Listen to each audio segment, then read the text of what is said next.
I'm Larry Anglisano at AirVenture 2025 in Oshkosh with John Zimmerman at Sporty's. Busy here. What are you seeing here at the Sporty's exhibit? Great start to the show. Really great day on Monday. We're excited. A lot of new products to show off. We've been working on some of these for a couple years, so it's fun to see it come to fruition and get them in front of customers. What do you got? Well, we've got a couple new things. We've got a brand new Lightspeed Zulu 4 headset we've been working with Lightspeed on. Really excited about this. We're an exclusive launch partner on that, and I think it really fills a great gap of below the Delta Zulu, which they have is a great headset, premium headset, but just a really good, no-nonsense premium A&R headset. Really good Bluetooth features. Love the new ear seals. They work for guys like me that wear glasses. They seal a little better around the sunglasses or hat. So that's been very popular, the Zulu 4. We're excited to finally launch that this week. We're also showing off some new flight gear bags. Let me stop you. Yeah. Because nobody better than you to help make a buying decision. Yeah. And so I've been flying with the Zulu 4s. I own an A30. And how about some advice for the consumer? Somebody that's maybe got a Zulu 3 or a Zulu 2, or maybe not an A&R headset at all. How do you navigate the current Lightspeed lineup? Yeah, a lot of it is what's your mission and what's your budget. And so we like to say buy the most headset you can afford, because most of these headsets will last 10 years if they're well cared for. So if you're on the fence, and that sounds self-serving, but I mean it as a pilot, if you're on the fence, generally stepping up is worth it long term. Now, having said that, it doesn't mean you always have to go all the way to the top end. So for me, I like to focus on the essentials: comfort, quiet, clarity. You know, the other features are great, and those are, depending on your flying, can be really important, but you got to get comfort, quiet, and clarity right. And that's why I think Lightspeed's done really well with all their headsets, but Zulu 4 in particular hits really a sweet spot. They've got a better microphone, they've got better ear seals, so they're focusing on those fundamentals. So good kind of all around. Now, obviously, headsets are like shoes. The right answer for you is not the right answer for me, so my advice is always try it on, because it's different depending on the airplane you fly, the shape of your head, all kinds of personal details. Try them before you buy them.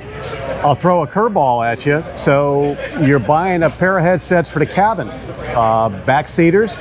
Maybe somebody that doesn't fly with you a lot, you want a set for the back seat or the right seat. How do you buy a headset to keep in the cabin? You don't want to spend a fortune, but you don't want to cheap out either, because somebody going for a first flight, you want them to be comfortable and you want them to be able to operate the headset with ease, right? Yeah, if you want your passengers to continue to fly with you, give them a headset that's going to make flying enjoyable. So to me, that means two things minimum. That means A&R. You know, maybe if it's a kid in the first flight, passive is okay. But if it's a passenger you're going to fly with a lot, make it A&R, and probably Bluetooth. Because I don't know about you, Larry, but everybody I fly with and that's sitting in the back, they want to hook up their iPhone to it, they want to listen to music, they want to watch a video. So Bluetooth is a darn near essential these days. So those two to me are kind of a base level. Now you can get into that with, say, the Lightspeed Sierra for under $900. So it's not like you have to spend over $1,000 to get that. But I think those are worth thinking about. Now, occasional Young Eagle flight, sure, a passive headset can work. But if it's somebody you want to fly with regularly, an investment in a good headset's a pretty good investment in your future flying. Yeah. What else you got? We got these new flight gear bags. We've sold flight bags for years. And one of the great things we've got is thousands and thousands of pilots' reviews and input. And they tell us what they want. So our new line this year, I'm showing off two brand new designs we've never done before. This is the Stealth and the Sling Pack. We had a lot of requests for a Sling Pack, so single strap. You can go over the front, you can go over the back with it. CFIs love it because it's lightweight, easy to carry. And then this was developed as really a 3-in-1 bag. It's all black, so it meets airline uniform policies, so airline pilots like it. Okay. And it's a backpack, maybe if you're commuting, but you can also tuck away the backpack straps, and you've got a shoulder strap or just a carry handle, and it's a regular briefcase. It can slide over your rollerboard. Yeah. So it's really a 3-in-1 depending on what you want to do. It can be a briefcase for the office, it can be an airline pilot bag, it can be a GA pilot's bag. And they've all got these little features that pilots ask for, like these big, easy to grab zippers. I like those. People love those. It's got these magnetic pockets you see on some of these right here, so it's easy to jam something in there and it closes up. Yeah. We put these waterproof bottoms on them, so you put it on a wet ramp, you don't soak your whole bag. All right. Little details like that really make the difference. So we've been showing those off, getting a great reception there. How do you buy a flight bag, John? You buy a flight bag by probably buying 3. I love asking him very difficult questions, by the way. So I will say most people start out with a flight bag. They buy one really big early on because you've got a lot of stuff and you think you've got to carry the far I got mine on from every the flight. 80s. Right. Light blue. As you get more experience, you tend to shrink the flight bag. So that's like what this is for. A lot of student pilots, they want to start with a duffel bag because you've got a lot to carry and you're renting the airplane. Maybe if you own an airplane, you're typically going to go smaller. Or for like a flight instructor, you're jumping between airplanes all day. That's where size really matters. So I usually start with size. You're looking for a big bag or a small bag. And then you can decide, do I want backpack or do I want more duffel style? And that's mostly personal preference. What's the price point on these? Every bag's under $100. That's something we feel really strongly about. A lot of bags out there these days, $150, $200. And we think the less you spend on a flight bag, the more you can spend on avgas. And so every bag's under $100. Some of these under $50. You know, and I've never really been a fan. You know, it's easy for somebody to say, well, I'll just go to REI. I'll get a good backpack.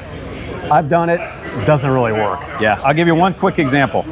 So we've got a headset hanger in here where you can hang your headset from here.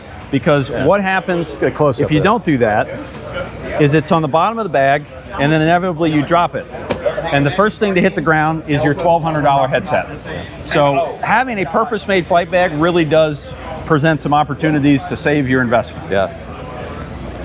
And then the last thing we got in the flight gear line is some new batteries here. Obviously, if you're flying with iPads, GoPros, ADS-B receivers, you got to have backup power. I don't trust my cigarette lighter in my airplane a whole lot. A lot of them are 50 plus years old. So we've got two new flight gear battery packs, a 10,000 and a 27,600 milliamp hour. The great thing is they have screens on them. So how long do I have on runtime? How many watts is this putting out? You can see it all on this screen, which is a really great feature. The other great thing we did on this big one is it'll run a Starlink Mini. And you probably see more and more pilots flying with Starlink Minis. Yes, sir. Great devices, but they're pretty power hungry. They look for up to 100 watts at startup, and they settle into that sort of 30, 35 watts. A lot of cigarette lighter plugs won't work that, and a lot of smaller batteries won't. This guy is 144 watts max, so it can run a Starlink for almost 3 hours. But it's still small enough to take with you, and it's safe enough that it's not one of these giant battery briefcases. So this one, perfect for iPhones, maybe an iPad mini, GoPro. Big one. This will do an iPad mini over 4 times from dead. And like I said, run a Starlink Mini for about 3 hours. So what do they cost? This one is $89 and this one is $49. Good value. Anything else? We got 100 other things to talk about, but that's the stuff we're most excited about. Before I turn you loose, you've been doing this a long time. Sporty's has been a staple at shows like these. How has the buying habits changed over the years? A lot. But you know, it's funny, pilots are always interested in investing in the next new thing. So obviously 15 years ago, we weren't talking about iPads. The iPad world has exploded. Now we're talking about Starlink Mini more than we were. All these headsets have features they haven't. And so what pilots are talking about, what they're interested in, that certainly changes over the years, but they're always interested in investing in something new. And you know, some of it's gadgets, but some of the stuff is real safety stuff. You know, having a CO detector in your headset, having backup for your iPad, that's not just a gadget, that is a safety thing. So that's what we like to bring it back to if people are on the fence. Love to sell you a t-shirt, but let's make sure you're flying safely and conveniently first. Story. John Zimmerman, Sporty's, thanks as always. Thanks, Larry.